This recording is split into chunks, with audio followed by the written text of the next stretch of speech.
in the case of Rosberg. The others, I don't think they'll have the time, actually. They might have. They got time? Let's think about it. It's 90 seconds. Well, let's call it 100 seconds of an out lap, a hot lap, and then the in lap. They'll be really touch and go to get a second. So, you did well, Lewis Hamilton, there to avoid Vettel. Held up by the Red Bull there. Well, sorry for Lewis, but I had all kind of lights flashing. So obviously Sebastian in the wrong place. Yeah. But was his fault, or he's trying to cover off there, wasn't he? He's trying to put something in the system to explain why. I mean, he wasn't. I think it'd be harsh to punish him there for blocking, frankly, because he was managing a car that was trying to stop. Once again, in hindsight, should he have left the pit lane, or should he just have stopped the minute he had the problem? That's the pertinent point. But if he engaged gear and it pulled out of the pits, okay. So the two Mercedes once again, or the one Mercedes of Lewis Hamilton and Nico Rosberg, getting straight on with the job. They look like they're the tyres they were already on, and so do these actually. So I think they're going to try and get something out of those tyres. And then it's unusual for a car to break down and cause an instant red flag.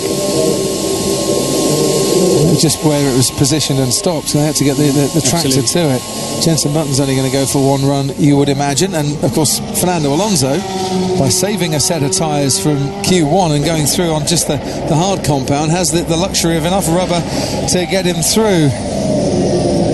Same tyres that he used before for Daniel Ricciardo. No surprises there, because he barely got going by the time the red flag came out. At least Mercedes have got that buffer, that advantage, Martin, that they can use the same tyres again. Yeah, be interesting what they come up with time-wise. And at the moment, Rosberg's 300's up on this lap that they're on, as we watch the Ferrari through 7 and 8.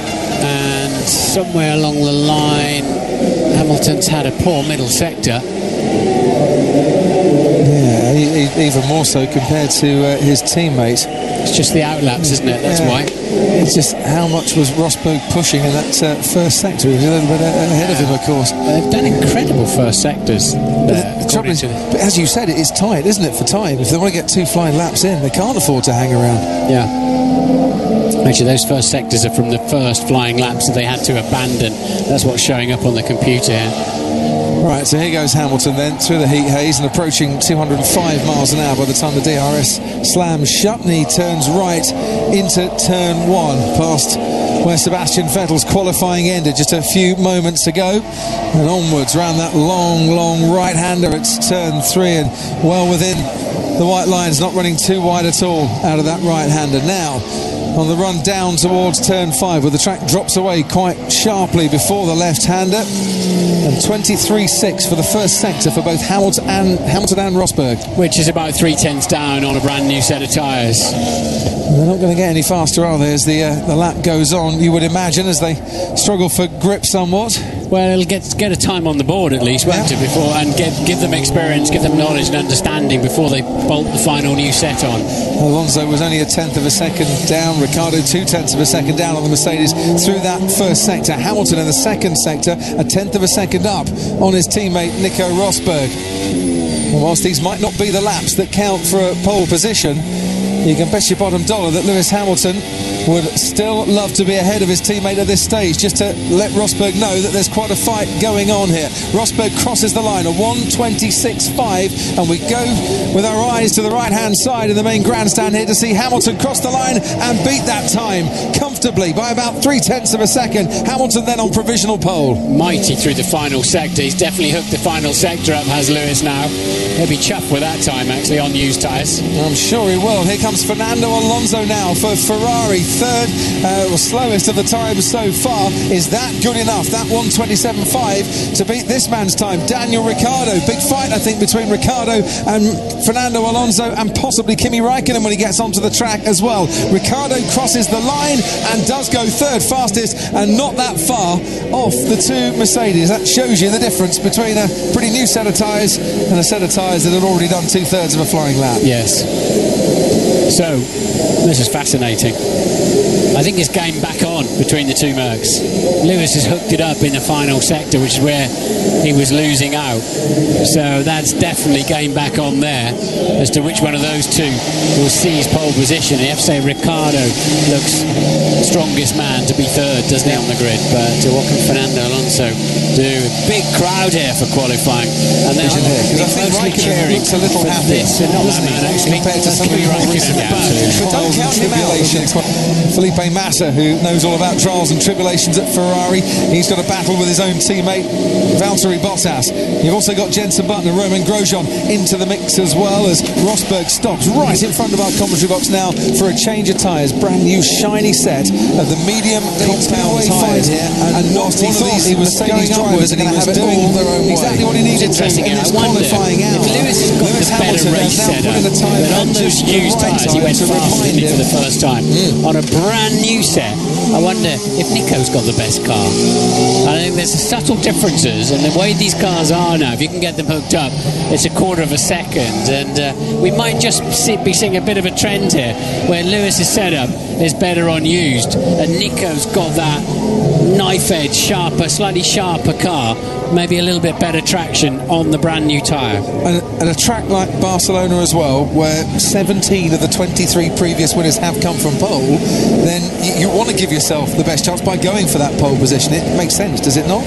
It does, yeah. You've got a much better grip on the grid, and it's a tidier entry down into turn one, the longest run down to turn one on the Formula One calendar. That's going to be some drag race tomorrow off the line. Nico Rosberg hasn't been getting off the line particularly well, but that is all for tomorrow. 2-minute warning for you here at the end of Q3 and it is rushed to get on with it. Kimi Raikkonen almost loses the rear of that Ferrari coming around the final turn of his outlap. Now powers on down the main straight towards turn one, and this is Raikkonen's one and only go at a qualifying lap, a pole lap in Q3. On these tyres around this track, they should keep these cars in cages in the evening, because they're ready to bite you at any and every opportunity, as Kimi Raikkonen nearly found out starting his hot lap. The tigerish Ferrari, not the prancing horse at all, and that's the difference. 7/100ths of a second through the first sector. Yeah, horrible turn into four though. Back end tried to step out, and by the time he corrected it, he'd walked it all the way to the outside of the track. Thought he'd given up on cars behaving like this when he left rallying behind him, Kimi Raikkonen, but he's using all his rallying skills to wrestle that Ferrari around the track, and Romain Grosjean on a 23.7 was only a tenth off Kimi Raikkonen through the first sector. You can see the clock is now on Nico Rosberg as he starts his final flying lap in this qualifying session as well, and his teammate Lewis Hamilton on provisional pole at the moment, half a second down Raikkonen, and that's going to extend as well as Rosberg now goes with the new tyres on his car 3/10 up through the first sector, but his teammate Lewis Hamilton goes faster still with a 23.1. Hamilton's really hooking it up. He is. Massive first sector from Lewis. He's coming on strong when he needs to, and Raikkonen still struggling with the back of that Ferrari at the end of the lap. What's that going to generate for him? He was 7th, goes temporarily, I suspect, up to P4. Yeah, ahead of his teammate Fernando Alonso, who has another lap, as Rosberg now half a second up with another good middle sector. But we turn our attention to Lewis Hamilton to see how good his was, and it was substantially better once again. Hamilton has got plenty in the bag here, like a thoroughbred colt making a dash for the line at the right time in a classic horse race. Lewis Hamilton is starting to charge to the front here. He's got a little bit longer to go on the lap as we look to Nico Rosberg now. Last year's pole sitter, of course, here in Barcelona. How good is this lap? It's a 1:25.4, so he has stretched the advantage a little bit at the top of the field, but can Hamilton wrestle it back again? It's another pole position for Lewis Hamilton with a 1:25.2. That's 4 out of 5 poles in 2014 on a weekend where he could take over at the top of the championship. Hamilton has got part one absolutely nailed. So Grosjean's got himself up in 5th at the moment. Bottas steals 4th place in the well, no, we're way past the checkered flag now. Yeah, but what can Ricciardo do? And Alonso behind Kimi Raikkonen as Ricciardo crosses the line now and goes 3rd fastest. He is best of the rest and outshines Valtteri Bottas, and with his teammate Sebastian Vettel out of qualifying once more is the leading Red Bull car. Felipe Massa limps home to finish only 9th fastest in that qualifying qualifying session, which once again was all about the two Mercedes out in front and him on pole. Nice work, Lewis. Nice work. That's P1. Hamilton, who said on Thursday that he does now get a really good reception from the Spanish fans, gets a slight standing ovation as he passes the ranks of the Spanish supporters on the banks, and a few Union flags waving as well. And I tell you what, there'll be a few French fans happy with that, as Romain Grosjean, with his best qualifying of the season, gets fifth. They've got potential in that car once they can sort the systems out. When they do find, as we said earlier on, that the racing line for a whole lap is mighty fast. But for me, the standout was Bottas. But Hamilton got himself, he realised where he was going wrong, didn't he? And maybe they've tweaked the diff, maybe they've tweaked a few things that are within the Parc-Fermé rules, and he seemed to me as if he just calmed his driving down a little bit in those critical traction zones towards the end of the lap. And Hamilton has pulled yet another one out of the bag. And Mercedes lock out the front row for the second year in a row here in Barcelona, and of course for the second time this year. And it has been Mercedes on pole for every single race, and for 4 of the 5 qualifying sessions it's Lewis Hamilton who has put the fastest lap in. The man who was on pole in 2012, well, he was before his car ran out of fuel. He's not going to have it taken away from him 2 years on. And what a psychological blow for Lewis Hamilton and against Nico Rosberg. Just when Rosberg thought he'd started to get the upper hand, Lewis has come back with a counter punch. And it's not like his opponent is on the ropes. This is a slugfest that's going to go on and on throughout 2014. But it's, as you say, Martin, a very timely counter punch indeed. It's only 1700ths of a second, but oh, how powerful that's been, hasn't it?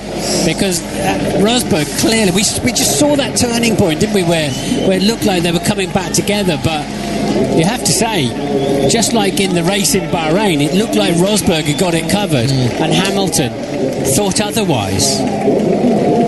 It takes an awful lot, doesn't it, to knock Lewis off his stride when he's in this sort of a determined, smiley, positively aggressive mood. It's what the championship's going to come down to between these two. Who is the hungriest? Who wants it the most? Who looks at who?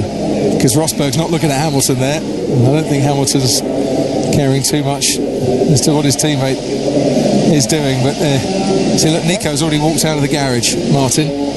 I haven't seen a handshake or an acknowledgement. A bit different to how it was after the first 3 races. But the points table tells you now it's just personal, isn't it? It's between those two. We didn't see any of Jenson Button's laps, but to finish ahead of Felipe Massa, that's a huge boost for him and for McLaren to come 8th. A disappointment for Massa at the end there, the slowest of the 9 times in Q3. And to remind you once again, Sebastian Vettel line up 10th after causing that red flag and losing 3rd gear, 2nd gear broken on his car, and he had to pull over after 4 minutes. There was one time that Felipe Massa was looking at on there, and that was his teammate 0.8 of a second faster. Yeah. Great job from Bottas.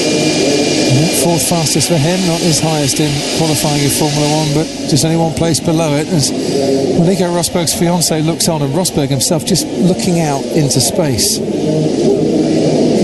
whilst his teammate full of smiles. You could not get 2 more contrasting faces on the expressions of 2 teammates who line up on the front row of a Formula 1 grid. See, we've known the time in more recent years where with Lewis that, hey, we've wrecked the car mid-session, and he would have spiralled from there, but he pulled it back together again. He's got a good group of people around him, and he just pulled it back together instead of letting it get away from him. Daniel Ricciardo, once again, keeping the Mercedes company in the top 3. Let's go for the picture, they say. Rosberg just wants to get on with it. Yeah. Brief handshake. Briefest of brief handshakes.